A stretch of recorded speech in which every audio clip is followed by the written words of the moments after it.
Doctor Malay Mehta, cosmetic dermatologist and a hair transplant surgeon. Last time हमने video में discuss किया था कि मिनॉक्सिडिल कैसे हेयर लॉस में इफेक्टिव है। आज हम बात करेंगे FUT वर्सेस FUE।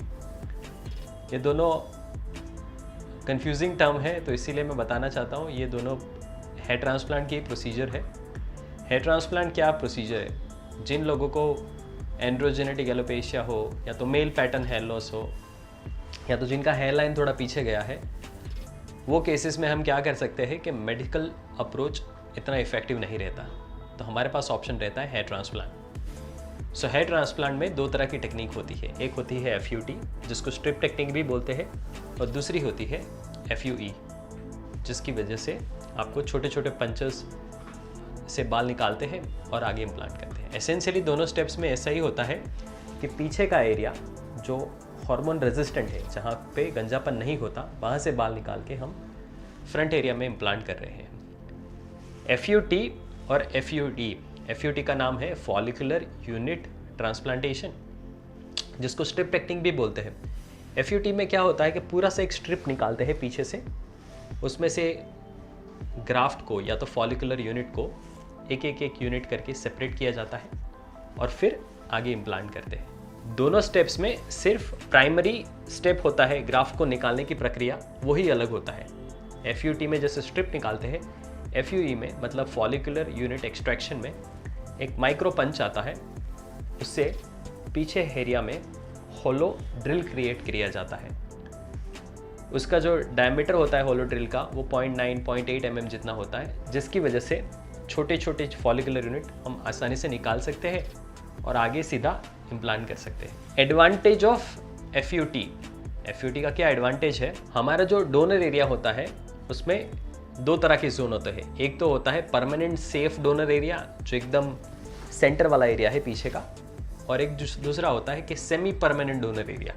तो FUT का जो 4 इंच का जो स्कार आता है, 4 इंच का जो हम टिश्यू लेते हैं, वो पूरा परमानेंट सेफ डोनर एरिया से होता है।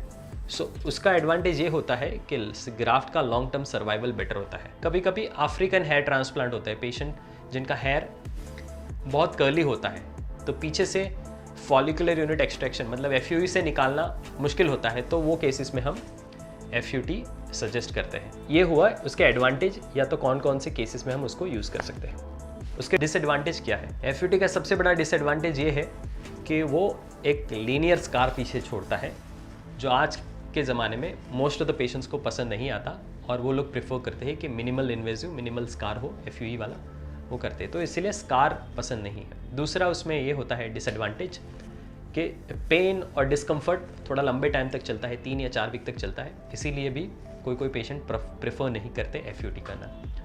अभी मैंने बहुत सारे वीडियो भी देखे यूट्यूब पे और बहुत सारे लिटरेचर भी पढ़े हैं, बट FUT के बारे में एक सबसे बिगेस्ट डिसएडवांटेज है, बहुत उसके बारे में डिस्कशन नहीं हुआ है, वो है FUT का जब स्कार बनता है, पीछे की पूरी स्किन हम स्ट्रेच करके उसको सूचर लेते हैं, तो एरिया का टेंशन आता है, जो सूचर का जो टेंशन आता है वो क्राउन एरिया पे आता है और नेप ऑफ द नेक पे आता है, तो पूरा सूचर लाइन बनती है। तो उससे क्या होता है, आपका हेयर लाइन ऊपर आ जाता है और आपका क्राउन एरिया का वाइडनिंग हो जाता है, आपका क्राउन एरिया बढ़ जाता है। हम सर्जरी क्यों कर रहे हैं हेयर ट्रांसप्लांट? हमको गंजापन दूर करना है, पर मैंने FUT का स्कार दे दिया, अगर टेंशन लाइन थोड़ा ज़्यादा हो गया तो क्राउन एरिया बड़ा हो जाएगा, तो क्राउन एरिया बड़ा हो जाएगा तो ग्राफ्ट का रिक्वायरमेंट इधर बढ़ जाएगा। सो ये सबसे बड़ा डिसएडवांटेज है FUT का। अगर हमने लीनियर स्कार ले लिया तो क्राउन एरिया में ग्राफ्ट का रिक्वायरमेंट बढ़ जाता है। इसीलिए आजकल के ज़माने में अगर 100 प्रोसीजर होती है तो 95 to 98% procedure is done through FUE। तो FUE धीरे धीरे आउट क्लास कर रहा है, और धीरे धीरे FUT बहुत कम होती जा रही है। कुछ सर्जन ऐसे भी होते हैं जो दोनों प्रेफर करते हैं, उसको हाइब्रिड सर्जरी बोलते हैं। FUT किया थोड़ा और आजू बाजू के एरिया से थोड़ा FUE भी कर दिया, which is also a good approach, but primarily considering the patient factor, considering the comfort factor, आजकल के ज़माने में FUE is very popular. Now what is FUE?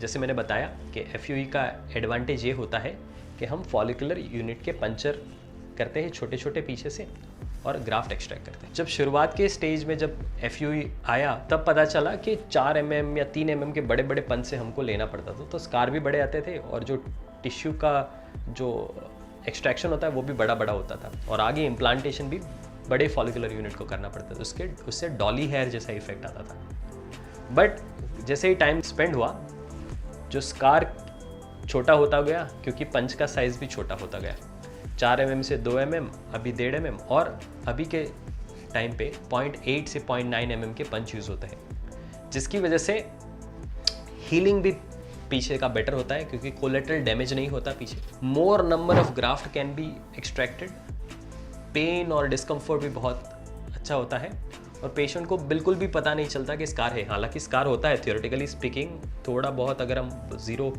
Trim करके पीछे का एरिया देखते हैं तो स्कार दिखता है।